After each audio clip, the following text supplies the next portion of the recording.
French Toast, l'invité du jour sur Globule Radio 90.5.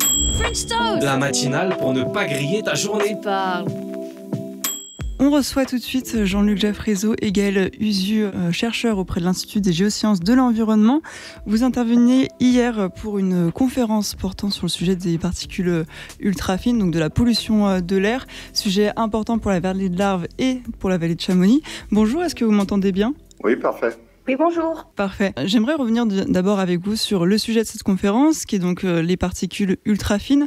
Qu'est-ce qu'on entend par particules ultra-fines ? Quelle est leur dangerosité et comment est-ce qu'elles sont produites ?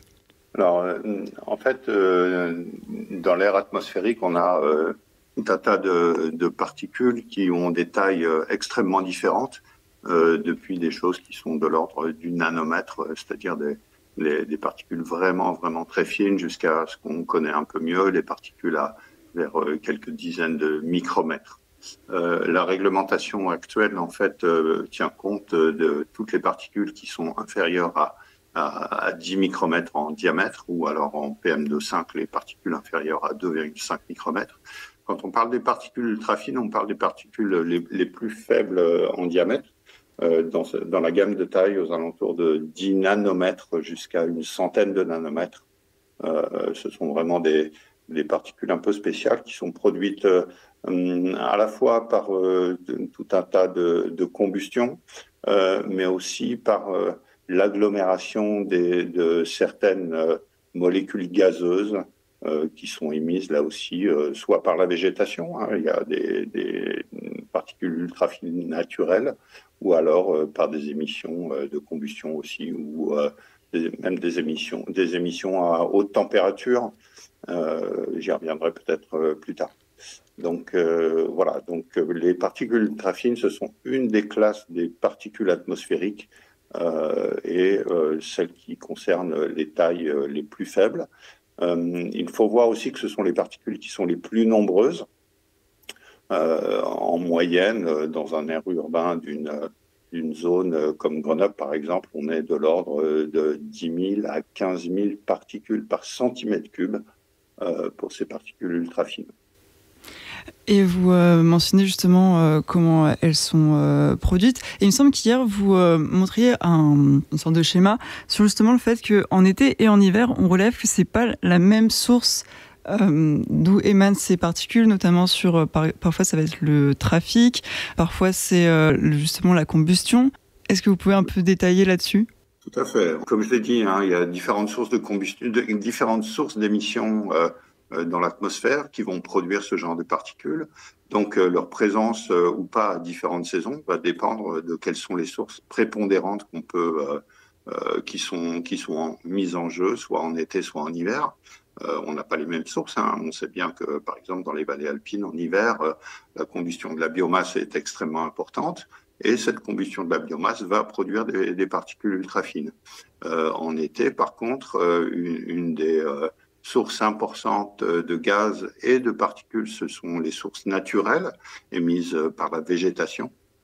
Et pour le coup, très probablement, mais pour l'instant, on n'a pas de confirmation de ce genre de choses sur les vallées alpines, mais on en a ailleurs. Les particules ultra-fines sont en été beaucoup produites par les émissions de composés organiques volatiles naturels par la végétation, les forêts, etc., qui vont se transformer en ces particules ultra-fines. Sur justement ce sujet-là, la pollution de l'air, d'après une étude, la pollution de l'air, elle représenterait 7% de la mortalité en France. C'est à peu près 40 000 décès chaque année. Au niveau de la vallée de l'Arve, est-ce que vous arrivez à faire des liens entre cette pollution et des problèmes de santé ? Est-ce que vous avez des statistiques ou justement est-ce que c'est compliqué de dire on sait que tel problème de santé vient vraiment des particules ultra-fines ? Alors, au niveau de la santé, les courbes, on a des courbes dose-réponse qui relient des incréments, en fait, des augmentations de concentration avec une mortalité. Et ces courbes, aujourd'hui, elles sont assez bien maîtrisées sur l'Europe et sur la France. Et il n'y a pas de raison que ça diffère sur la vallée de l'Arve. Par contre, on n'a pas de statistiques plus précises sur la vallée de l'Arve parce qu'en fait, c'est très compliqué de relier un événement, une personne avec une pathologie parce que pour que ces statistiques fassent sens, en fait, il faut une robustesse statistique qui est liée à un nombre d'événements. Et ce nombre d'événements, en fait, il suppose qu'on ait derrière beaucoup d'individus avec beaucoup d'incidences. Et le nombre, la population dans la vallée de l'Arve, je ne suis pas sûre que ça représente un nombre suffisant pour avoir des statistiques au cœur de la vallée.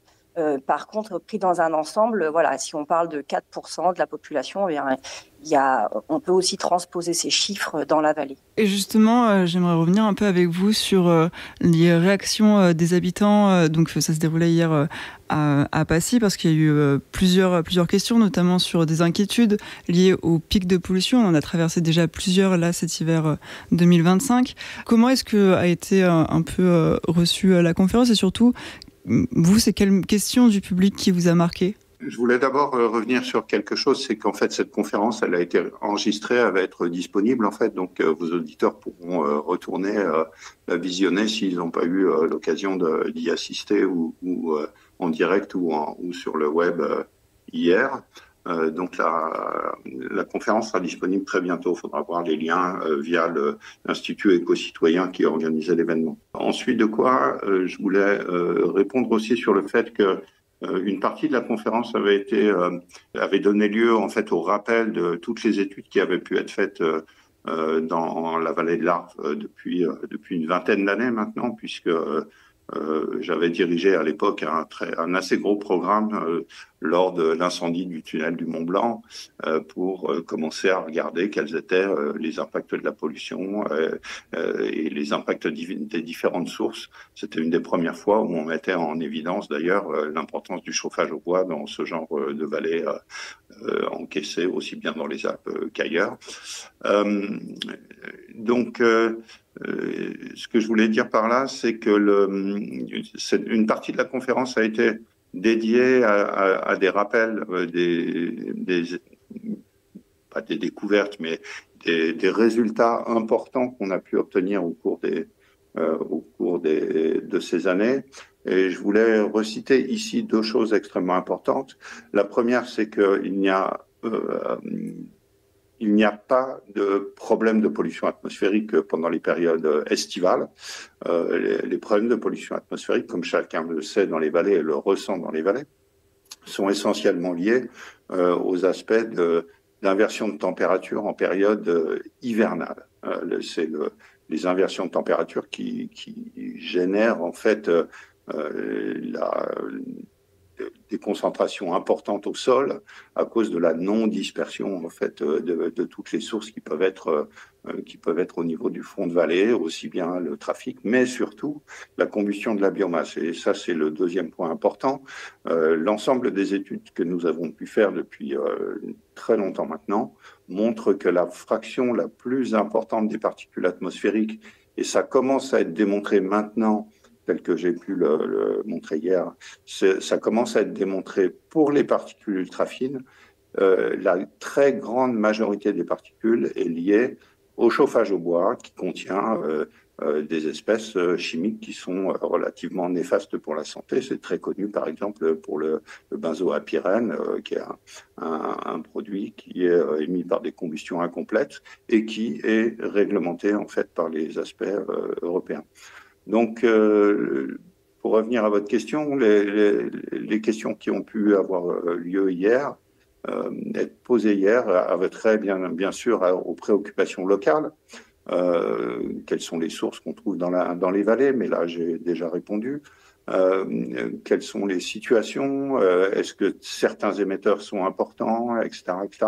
Donc, ça fait déjà 6 ou 7 conférences depuis 10 ans que je fais dans la vallée de l'Arve. C'est un peu toujours les mêmes questions, pour lesquelles la science a déjà répondu en grande partie.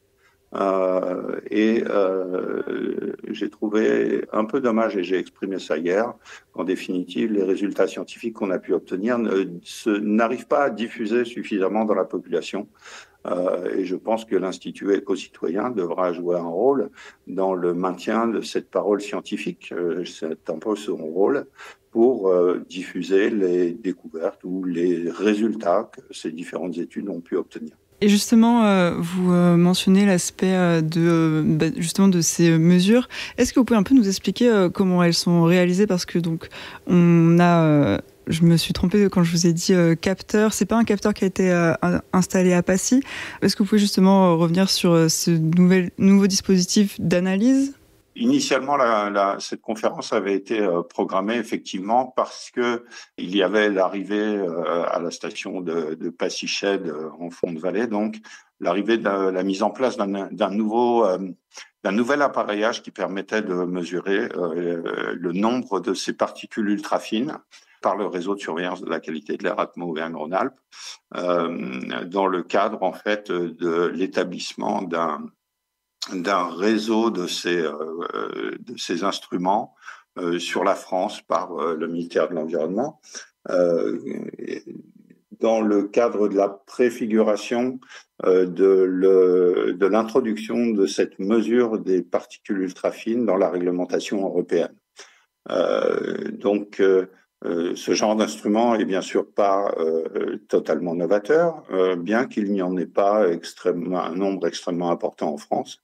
Guillaume Bruelfer a montré hier, dans sa présentation sur ce genre d'instrument, qu'il y avait maintenant en France, et incluant les départements et territoires d'outre-mer, à peu près 37 capteurs de ce genre, 37 instruments à la fin de l'année 2024, qui commence à faire déjà un réseau qui est relativement important pour un appareil dont il nous a indiqué qu'il coûtait de l'ordre de 40 000 euros avec une quinzaine de milliers d'euros de maintenance annuelle, ce qui fait un coût important déjà pour un appareillage de ce type, ce qui montre en fait l'intérêt du ministère de l'Environnement pour surveiller les différents paramètres de la qualité de l'air.